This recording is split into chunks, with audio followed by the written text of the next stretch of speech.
this is Gilgamesh and RBM Ham on tonight's Patreon stream on Due Distance asked me, of all people, to review the Alligator People. So here you go, RBM Ham.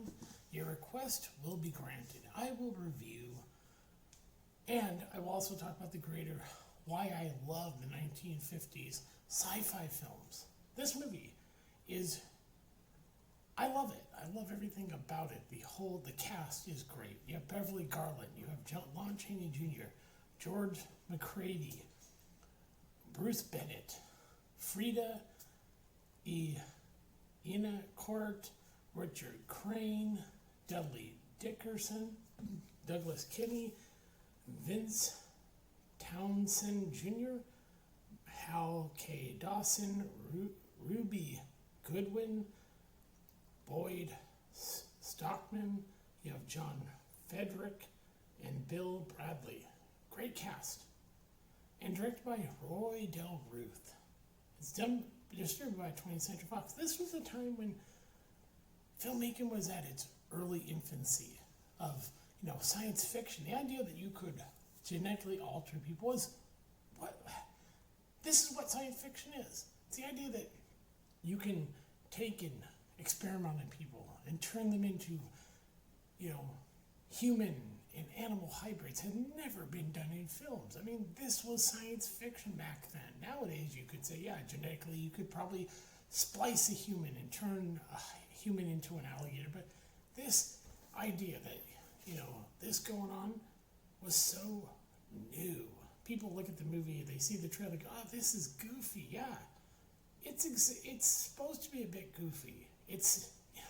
You're watching a man slowly turn into an alligator and how he's desperate to stop what's happening to him, Paul. And so after he gets married, he gets a telegram while he's on the train with his wife.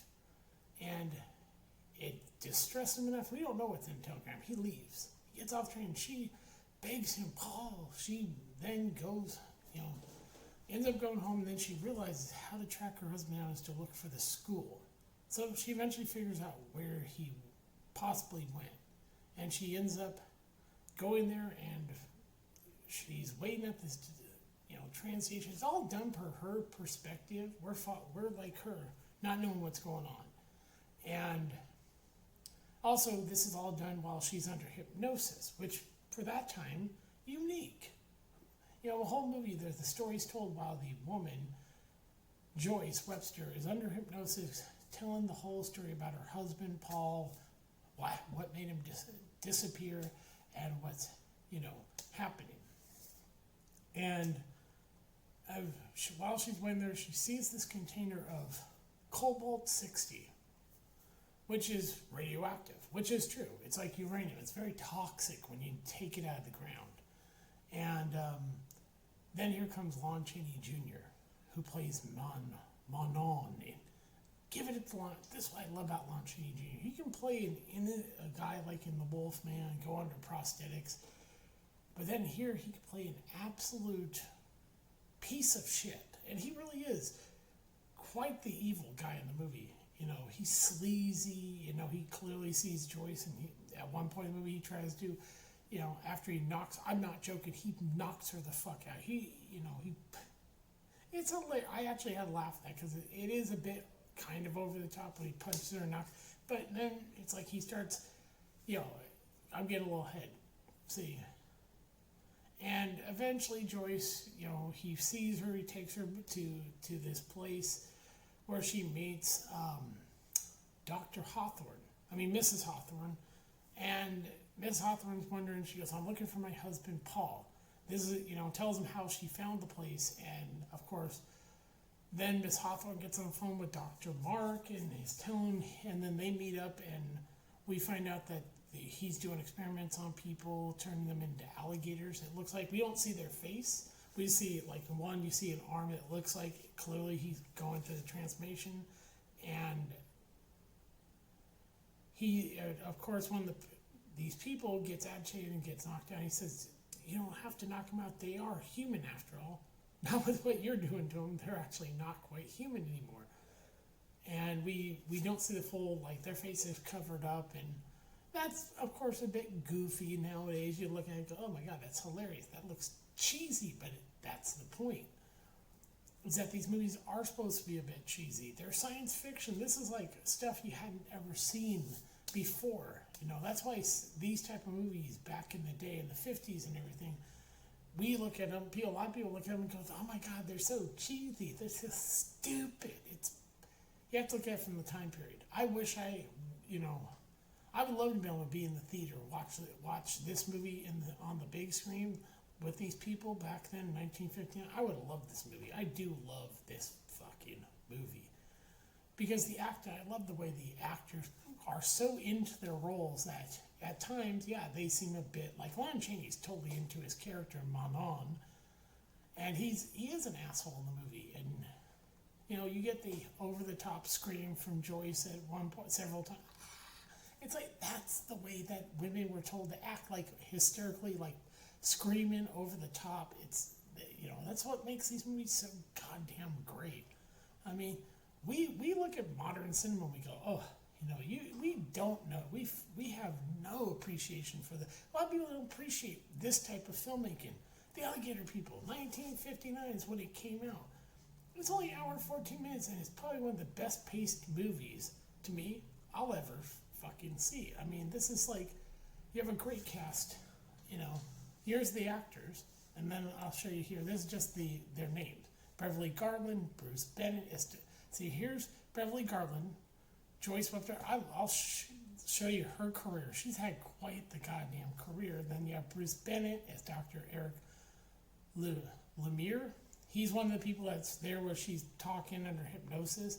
Lon Chaney Jr. as Manon. You have George McGrady. He's the Dr. Mark Sinclair who's trying to figure a way to undo what's going on with him, with Paul Webster, played by Richard Crane, this guy right here.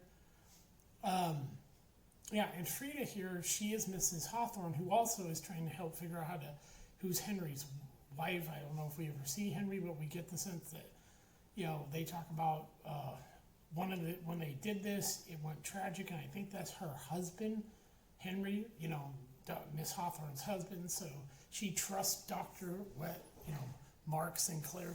She said this to him. So when they meet up, she goes, I trust you. You know what you're doing. And it's just, this is what's so great about these type of movies. I mean, you have a great cast. I mean, Richard Crane, go look him up. I mean, Douglas Kennedy he's the other guy who, under hypnosis, is hearing the story from Joyce. Yeah. I mean, the guys, you know, here's Dudley Dixon. Yeah. Everybody in this movie. Ruby, yeah, she's, you know, yeah.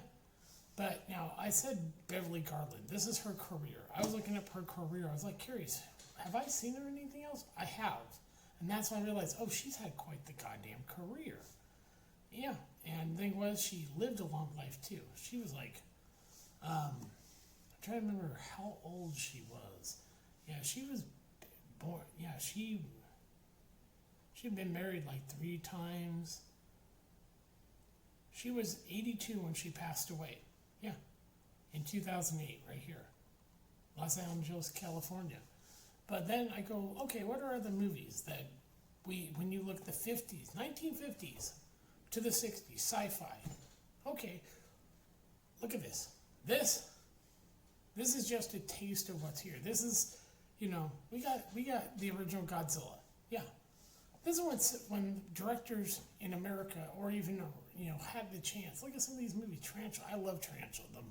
They even how cheesy as the movies are, it's the fact that these are sci-fi films where the director could take a chance and make the movie they wanted to. And some of these are classics of, you know, like here, the original Fly. I love the original Fly. I like the remake by David Cronenberg, but here you have people taking chances and stuff that you would never have seen that actually helped take sci-fi films to where they are now. Yeah. I mean, Forbidden Planet. You have, yeah, look at this. I'm not going through the whole thing. I'm just showing you a bit of what came out of the 50s. Yeah, so, William Castle and his movies were in theaters. You got like The Tinkler. You would get literally a shock in your seat. They would push a button, you get a shock. So you experience what was going on in the movie. Things like that you don't get anymore. That's why Ray Harryhausen, that's what I love about this period of filmmaking. That's why I love this goddamn movie. Because when you look at the effort these people put in, it's not even that long of a fucking movie. And the ending, yes, she realizes she loves her husband, and they tell her finally what's going on. She finally learns the truth that her husband's turning an alligator, and they're trying to undo. They're trying to reverse that using cobalt. They're experimenting on alligators. That's why they're turning people into alligators. They can try to reverse it. The doctor figures he can undo and allow Paul to remain human. And Lon Chaney, like I said, is a great villain in this movie. The doctor, Mark Sinclair, is not a villain. He literally is trying to see if he can actually prevent Paul Webster from becoming an alligator person by, yes, doing kind of fucked up things, but you gotta realize, when you're trying to save someone's life, are you willing to do anything to save them? Yes. And that's the point of this movie. The cast is great. I mean, yeah, Beverly does a great job of screaming that over-the-top scream that you get. That's supposed to show a woman terrified of the horrors of what she said, like in the original Fly. This stuff you wouldn't see in modern filmmaking. That's why I love Nosferatu, the way that they act. The actors all give a bit over the top. And that's the point if you've seen the original silent film. Their performance is over the top. So yes, this acting, people call it cheesy. I call it fucking awesome. Yeah. And so, and I watched it twice. I'm in the middle of watching it a third time. And yeah, Joyce gets there and she hears the piano and realizes that's her husband. But Paul doesn't want her there because he doesn't want her. He thinks that she'll hate him when she finds out the truth. Eventually, she does get told the truth. And she loves her husband. She even explains to Paul, I know what's going on.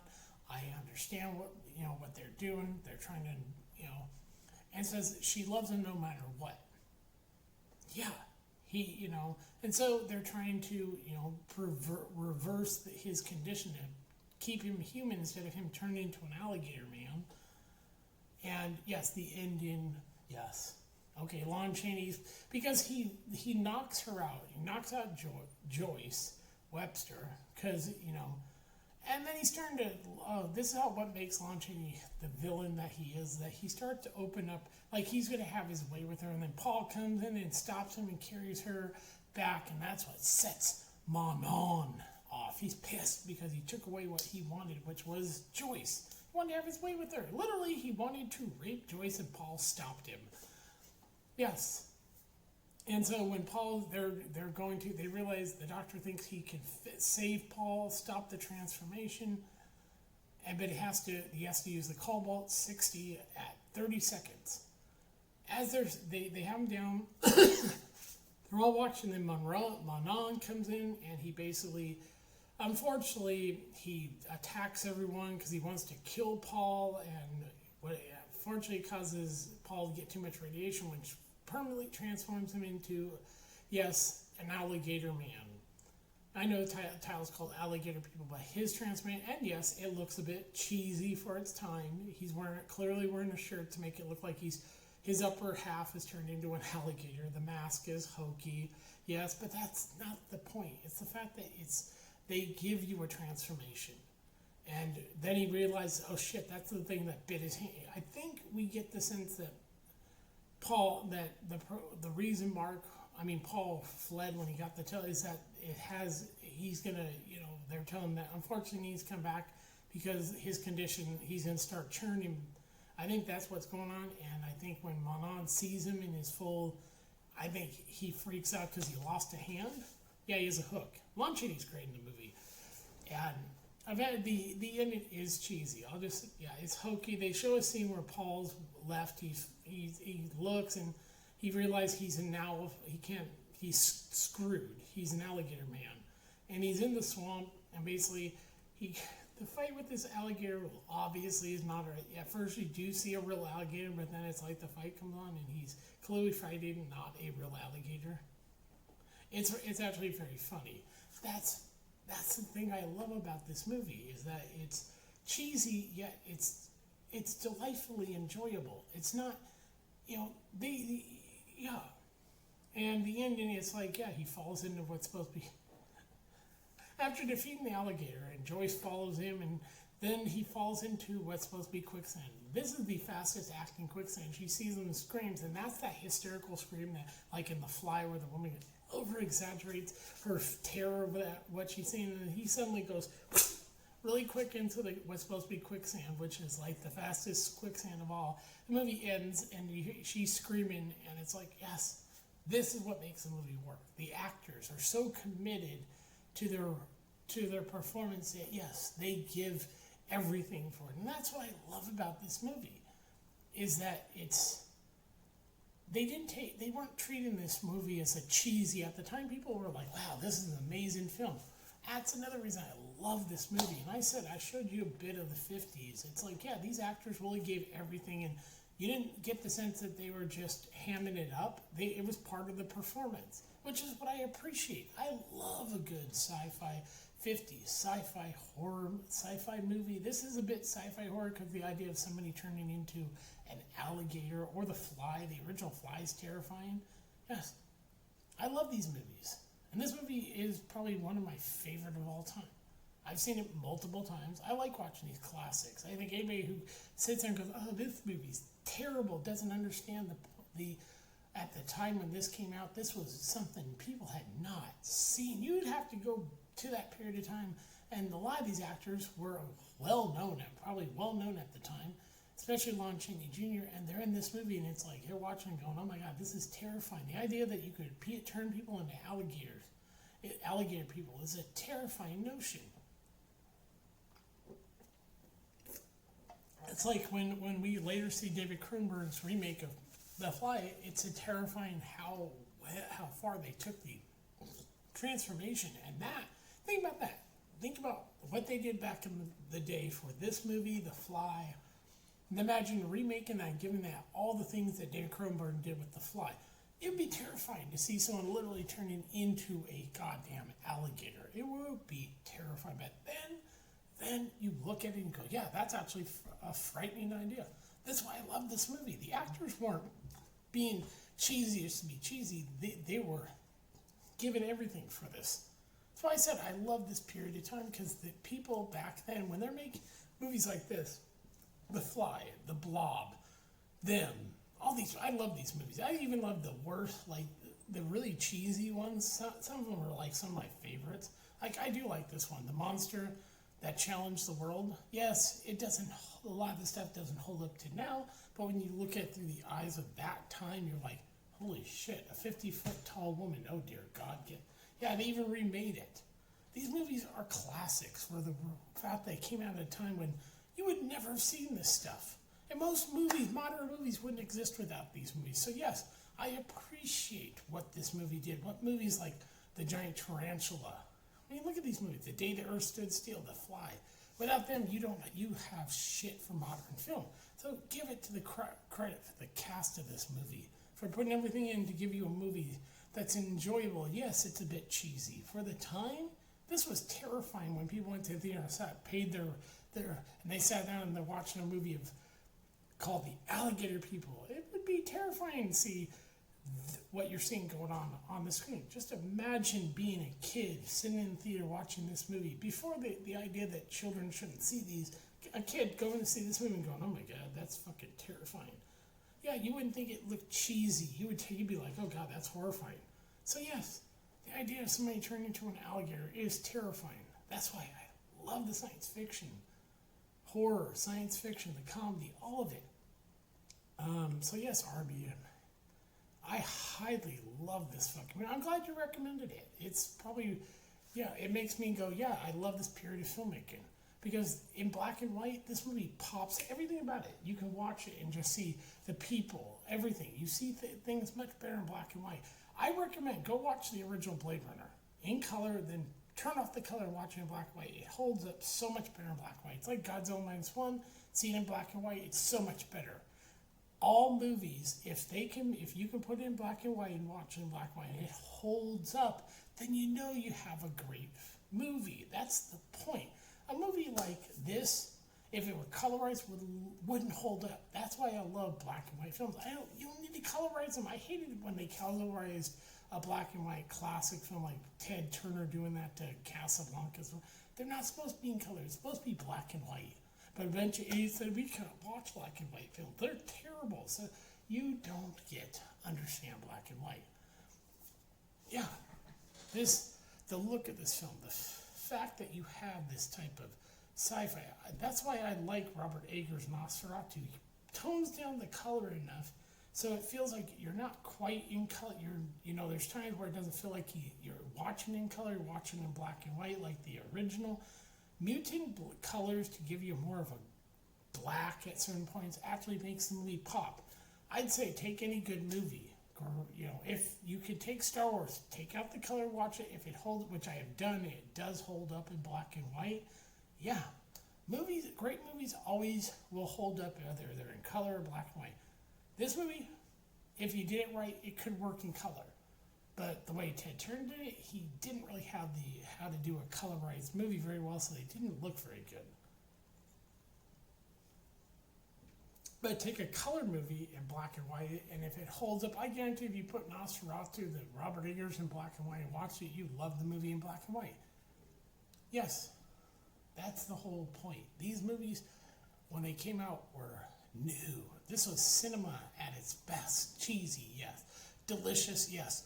But it opened up the world to, if without this 50s science fiction horror, you wouldn't have fucking modern. You wouldn't have the movies coming later, like John Carpenter's The Thing wouldn't exist. You wouldn't have David Cronenberg's The Fly. You wouldn't have fucking horror movies think about it. Would you have, Alien?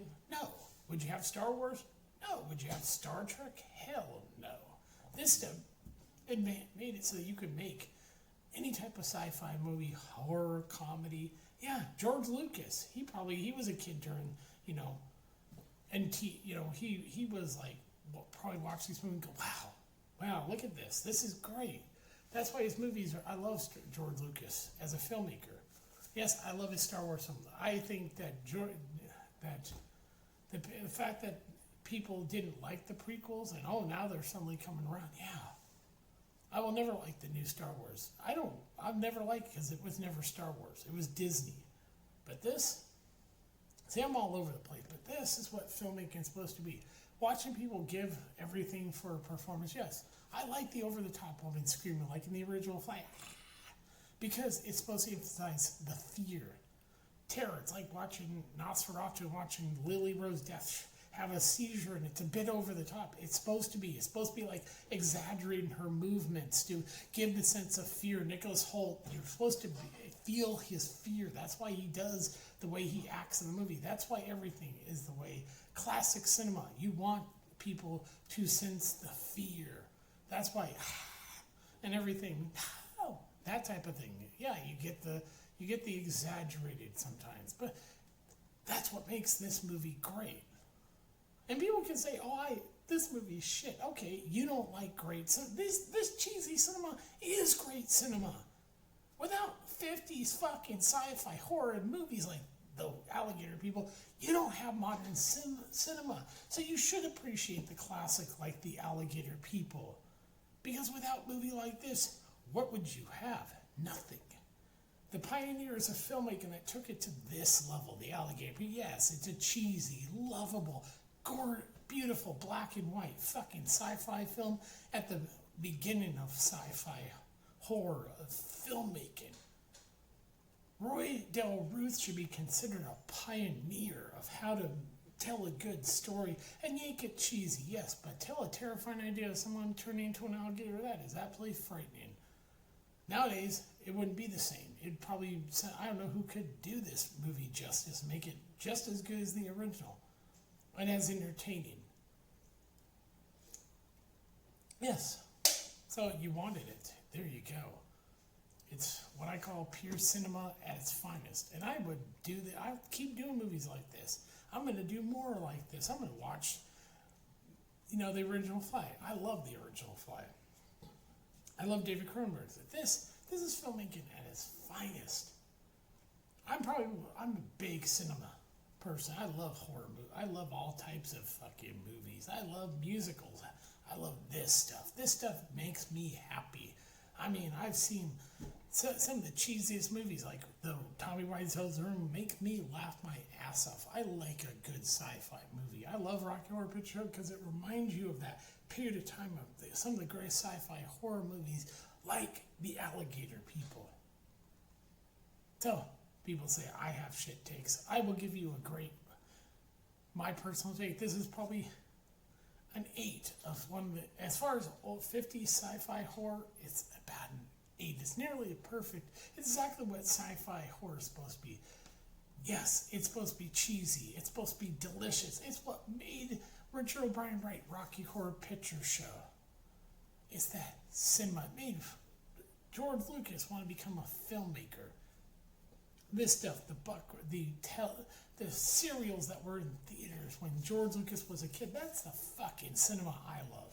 When you can look back on stuff like The Shadow in theaters, Buck Rogers, hell, even the 80s TV show was as cheesy as the original series. Flash Gordon, not just the serial, but the movie was fucking beautiful. That movie followed the serial so perfect. It's a 10 of how to do a perfect fucking sci-fi film that looks like it came from the 50s, but was in the 80s, and the soundtrack by Queen. Jesus Christ, I should fucking review that goddamn movie. That's a classic sci-fi film with a great cast. Yeah, see, that movie reminds you of the 50s sci-fi. Cheesy, good, delicious fucking fear. Yes. So there you go. You got my review, RBM. If you want another one like Flash Gordon, I'll give you it. I'll tell you what I thought of that beautiful fuck. I saw it in theaters. I saw it in theaters as a kid, and I love that movie. So yeah, if you wanted me to give another review of Flash Gordon, bring it on. Yeah. If I never get to the point where I do live streaming this stuff, I will talk about fucking movies. The politics stuff I talk about too. But movies, that's my specialty. I give you my takes on all sorts of sci-fi. So pick another one. Pick another from the 50s for me to do, like the Tarantula. Pick the worst, Robot Monster. I love that trashy film. I do. See, that's the people at Mystery Science Theater 3000, Riff Tracks. For the most part, when they made fun movies like Robot Monsters, because deep down, they had to say, I'm not talking the Twilight movie. Those movies are terrible. But something like Robot Monster is funny because it's just cheesy fucking sci-fi at its finest. Yes, it's stupid. It's cheesy. It makes no sense, but it's fucking beautiful. So yeah, I could give you a review of that. So, yeah. Next week, tell me another movie and I'll give you the review. There you go. Yeah. So, there you go. I love this movie. I'm going to finish watching it, yeah, I could watch this movie 24 hours. I love it. I just watched it. This is my 3rd time seeing it. And it's on right now. I paused it so I could do this review. Yeah. I have my TV and computer right next to each other so I can watch. Yeah. So this review was to get, for you RBM him, anybody want to hear me tell you what I think about this movie, I worked in a video store called Movie Madness. It still operates. I worked there for 5 years. I love movies. My parents even thought I have a weird memory about movies. Yeah, I'm like, I may forget times, but I can. My mother even thought it's weird that the stuff that I remember, most people wouldn't remember. So yes, this is why I love these movies. They're classics. They're gorgeous. They're beautiful. Black and white fucking cinema at its finest. You couldn't find most of this stuff in modern filmmaking. Nobody takes a chance on Alligator People or the original Thing, Plant Monster. I mean, John Carpenter did great. I love the thing that he did. I love the movie. I have the video game. Yeah. But I love the chances. Look at Ghostbusters. Without sci-fi of the 50s, you wouldn't have Ghostbusters. That movie tells you it wants you to think of the 50s. Sci-fi. Yes. That's the thing about great movies will remind you of the classics. Die Hard reminds you of some of the great action comedies of the past. And it's a Christmas movie. But this is where the real heart and soul sci-fi came from. People that took chances. I love that, this cheesiness. This is what makes Star Wars great. This is what makes Star Trek great. It is cheesy. It's science fiction that's supposed to, the TV show was goofy, cheesy, good, delicious. William Shatner pausing between speaking. You can't beat that. Nowadays, what do you have? Ugh. It's all shit nowadays. Classics, the past. People forget the past. Like the Cabinet of Dr. Caligari. I'll be doing that review too. And I'll do I just love the great silent films of the period. God, these movies like Nosferatu. They're just something about the acting inside without people speaking. Where they had to take, and yeah, they might put words up, but you just had to feel what they were, So that's why they gave everything in the performance, like in Nosferatu. This movie, they give everything the performances are great. I know people that this movie is cheesy and shit. It's like because you have no taste in great cinema. You watch fucking Brie Larson in the room, you think that's classic cinema. You watch fucking the new Dune film and go, oh, that's great. Man, Denis knows what he's doing. No, he's dog shit like James Gunn and fucking, so many others. Great cinema, like directors. Oh, James Cameron did one good movie and the rest are all shit. Him trying to remake his movies that he already did. But a great, like Ridley Scott, love Alien. Greatest sci-fi horror movie of all time. Remind me of movies like this, the past. Sci-fi horror movies. Alien 3 could have been great, but studio fucked it up. I love the original Doom. Nothing beats Sting being an asshole in a fucking movie. Yes, Sting the singer was in the original Dune. God, I love that. But I know the studio fucked with it. David Lynch doesn't talk about the movie. God, I love that original fucking soundtrack. That fucking grittiness of that sci-fi. I've read Dune, the book. I won't see that dog shit where they gender swap a fucking character that Max von Sydow played. Fuck right off. I don't need to see that dog shit. Though I love the classics. They are what you call great cinema. Yeah, well, there you go. I don't need to see new Dune to love old Dune. I love classic. I love the original, The Thing. I love John Carpenter's The Thing. Hell, I love the video game that was the sequel for that. I love this movie. I love great old cinema. I love the original Cat People. Then I love the 80s, the Cat People. God damn, I love great movies. Yes, I love cheesy movies. God, give me a great cheesy movie and I'll fucking, like Tommy Wiseau's The Room. Hell, this movie is cheesy, but it's in the best possible way. I love the ending. I love the, Paul, as she screams hysterically as her husband goes into the, that's what's so funny about the end of that movie, how he suddenly just down into what's supposed to be quicksand.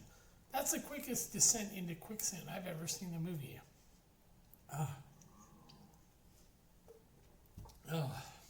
This stuff isn't made with sugar or corn syrup. This is like, I love this stuff because it doesn't bother my stomach like fucking regular. Ugh.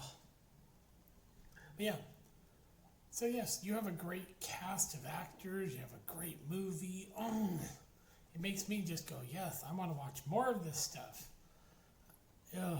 I love classic, great fucking sci-fi horror movies like this. Alligator People is like a fucking wet dream of sci-fi horror. It's fucking finest when they were experimenting with this shit. When directors were taking chances, when writers were going, yeah, let's write a script about a man turned into an alligator. Oh shit. That's what makes this great. See, I love the classic stuff. I love the original Fly. Then I loved how David Cronenberg took it and turned into even more fucking terrifying. Because, God, did he take it and elevate the fucking fuck out of that original movie. That's like John Carpenter's remake of The Thing. Oh, my God. See, that's what, if you have a great director, you could take the Alligator People and make it even more terrifying than the original. Just look at Godzilla, the original Godzilla, and then you get Godzilla minus one. You're like, oh, God, that's terrifying. Yes.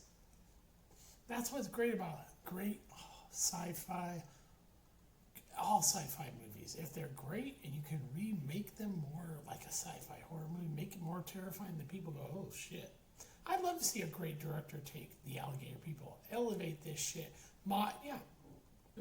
And like Davey and Lily, I could literally see him take this movie and make it more terrifying. Being a master of the practical effects and no CGI, just like the Soska sisters. Yes, maybe when they're done working for July, they could do, because I love their rabbit. See, this movie's perfect. It's everything great about cinema. Anybody who tells you otherwise doesn't know shit about movies. I'll give you the fucking Austria. This movie made me smile. I loved it. I was like, yes, more of this. So I'll be watching more of these movies. This is what brings joy to my life, is watching movies where the acting is superb compared to a lot of the new shit. And filmmakers need to look to the past to see what a good movie is, to know how to make a good, like Robert Eggers. Go look at his Nosferatu. It's terrifyingly good. I know some people think, oh, the acting, it's meant to be a bit cheesy. But it's gothic horror at its finest. Just like this movie is sci-fi horror at its best. You're never going to convince me otherwise. So, yeah. I did this for you, RBM Ham. You wanted it. Tell me another one you want me to review. I'll do it. Yeah. I'll do it in a heartbeat. So, yeah, there you go. This is Gilgamesh. I'm on Rumble under Panzer Dragon, Gilgamesh under Odyssey, and Gilgamesh 1 on BitChute. I'm on Locals under Gilgamesh. I'm not allowed on Twitter because Elon told me to fuck off, because I won't go into it, but yeah. So, yeah. I'm on Telegram. I follow a lot of people on Telegram.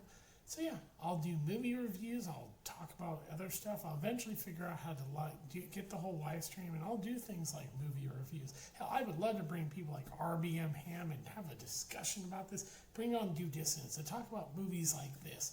Tell them why the classics are the greatest ever made. Why cinema back in the 50s was some of the greatest movies you could ever have, because directors had the freedom to make whatever the fuck they want. Even if it's fucking propaganda, you look at filmmaking and watch, because that's what, like, the original, what was it, and the remake of the, oh damn, I forgot the movie now. It's the one with,